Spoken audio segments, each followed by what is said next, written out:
साथियों, हमारे आसपास, हमारे घर में, हमारे विद्यालय में ऐसे बहुत से बच्चे होते हैं जो बहुत कमज़ोर होते हैं। धीरे-धीरे हम उनकी ओर जब ध्यान नहीं देते तो और कमज़ोर होते चले जाते हैं। फिर एक दिन ऐसा आता है कि वो स्कूल आना ही बंद कर देते।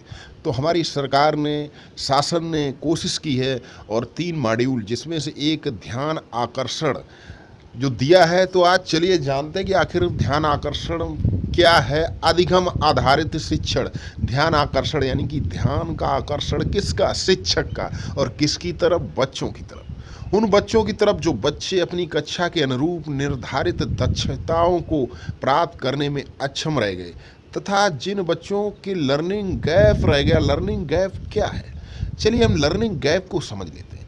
बच्चे का वास्तविक अधिगम यानी कि उसका ज्ञान स्तर तथा कक्षा अनुरूप यानी कक्षा के अनुसार अपेक्षित यानी जितना होना चाहिए था, अधिगम स्तर में जो अंतर है वही लर्निंग गैप है। और लर्निंग गैप ये क्यों हो जाता है?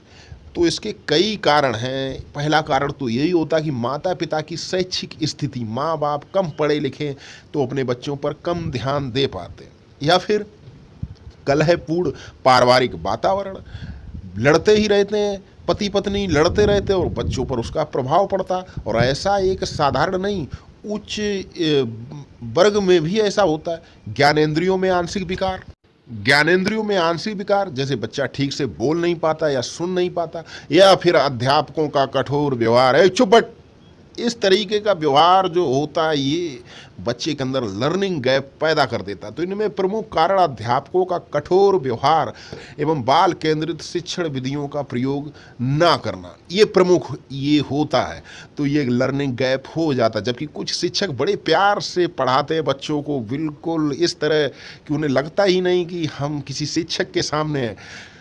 अब भाग दो, लर्निंग आउटकम या आकलन कैसे करना है। तो लर्निंग आउटकम से आशय उन परिणामों दक्षताओं से जो किसी कक्षा में अध्ययनरत विद्यार्थियों को उनके निर्धारित पाठ्यक्रम के अनुरूप अपेक्षित दक्षताओं के प्राप्त होने पर परिलक्षित होते हैं कि भाई इतना सीख गया। लर्निंग गैप क्यों रह जाता? सही कारण का पता लगाएं सबसे पहले तो। फिर किस तरह इस अंतर का आकलन किया जाए? आकलन प्रपत्र बनाकर। फिर आकलन कब करना है? शैक्षिक सत्र के प्रारंभ में ही कर लेना कि कौन सा बच्चा होशियार है और कौन सा बच्चा कमजोर है। आकलन प्रपत्र किस आधार पर बनाना है? पिछली कक्षा की मूलभूत दक्षताओं के आधार पर। जैसे कक्षा 5 का विद्यार्थी है, आया है, तो उसे मालूम होना चाहिए कि कक्षा 4 में जो उसे आना चाहिए था क्या उसको आता है कि नहीं। फिर उसके बाद कक्षा शिक्षण। तो कक्षा शिक्षण को इस तरह, एक सामान्य कक्षा शिक्षण होता है चाक टॉक, और एक होता है लर्निंग आउटकम आधारित जिसमें इनोवेशन होते हैं, एक्टिविटीज कराते हैं, आईसीटी का प्रयोग करते हैं। एक मीडियम ऑफ एवुलेशन, अंक आधारित प्रश्न पत्र बना लिया। और एक हम लोग जो अंक पत्र बनाते हैं गुणवत्ता होनी चाहिए उसमें। उसके बाद विषयगत दक्षताओं की संप्राप्ति। एक होता है संख्यात्मक सूचनाएं जो आम क्लास में चलता है। तो ये सब ध्यान रखना। लर्निंग आउटकम अधिगम संबंधी परिणाम। लर्निंग आउटकम इसी बात पर बल देते हैं कि मात्र शिक्षक ही नहीं, अपितु अभिभावक भी जाने कि उनका बच्चा किस कक्षा में है तथा कक्षा के विभिन्न विषयों से उसे क्या क्या ज्ञान होना चाहिए और क्या क्या ज्ञान उसने अर्जित कर लिया। ये गार्जियंस यानी माता पिता को भी आना चाहिए। तो यहाँ पर हमने देखा कक्षा शिक्षण हम किस तरह अच्छा बना सकते हैं, अभी चर्चा भी की।